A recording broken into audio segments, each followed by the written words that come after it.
Good evening, everyone. Today we're doing a little something different. I'm going to highlight this small business who sent me some clothing through snail mail, Conscious Elephant LLC. It's a political urban wear brand, and they're a company dedicated to supporting groups that are nonprofit.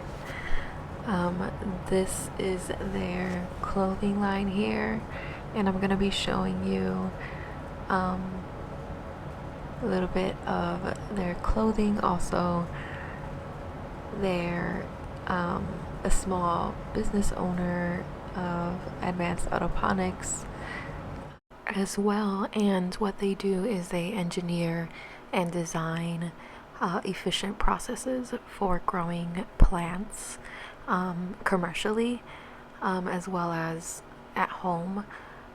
This is the owner of the businesses that I mentioned. His name is Seon, and he is my friend from college. He is Tamil. Actually, I want to share a little bit about his story. He in the 1950s, his family came from Sri Lanka, and during that time Sri Lanka was doing pretty well. There was no civil war, so his family had relatives in Canada, and because they were doing so well, they were able to move to Wisconsin. His parents were both in the military, and because war broke out, the Civil War broke out, he had to stay in the States. He didn't have the freedom of deciding whether or not their family wanted to stay in Sri Lanka or not. At this point, it was kind of just mandatory for them. They they are someone who is a very hard worker, and I just appreciate people who have humble roots and who acknowledge that as well. So I think that this shirt that he's wearing is very important. A lot of times people don't want to acknowledge where they come from, or they think that it's embarrassing to have a quote-unquote lower status. But in my view, I think it's even more of a quality of admiration. Like, you can admire someone a little more because they didn't have a silver spoon growing up, so to speak. So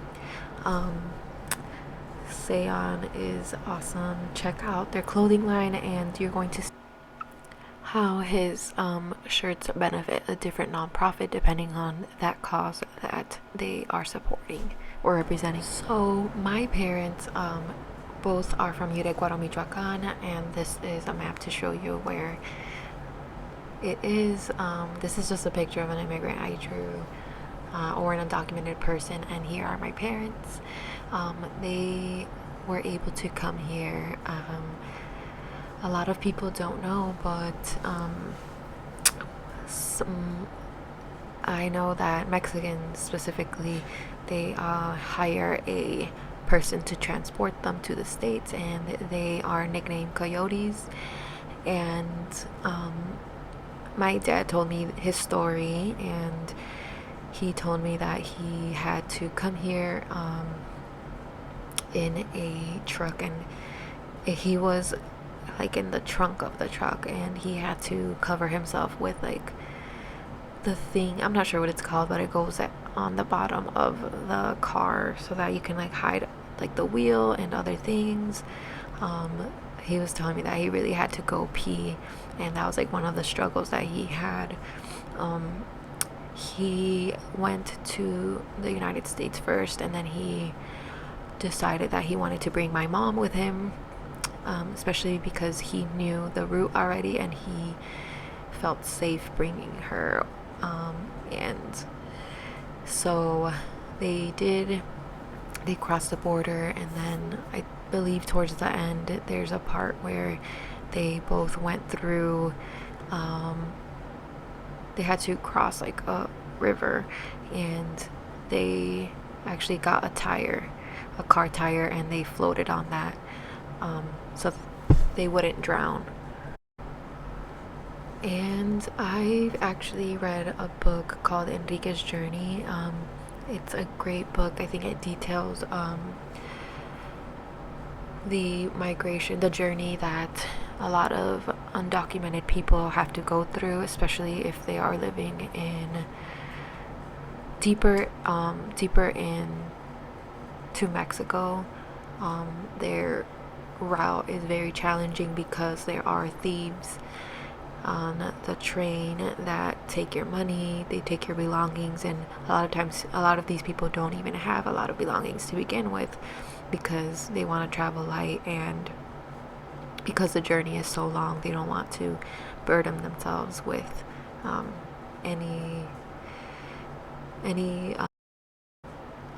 just being tired from carrying that around.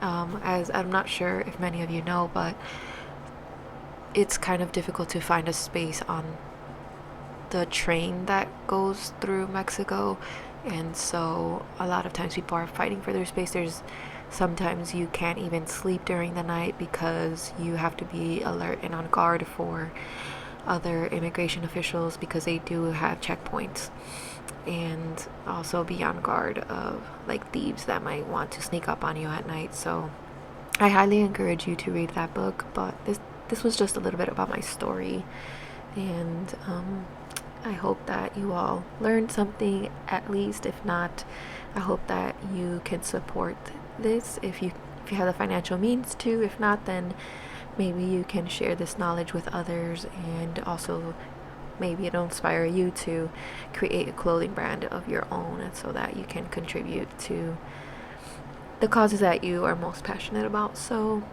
I really hope that you like this video, and I will see you in the next one. Thanks for listening.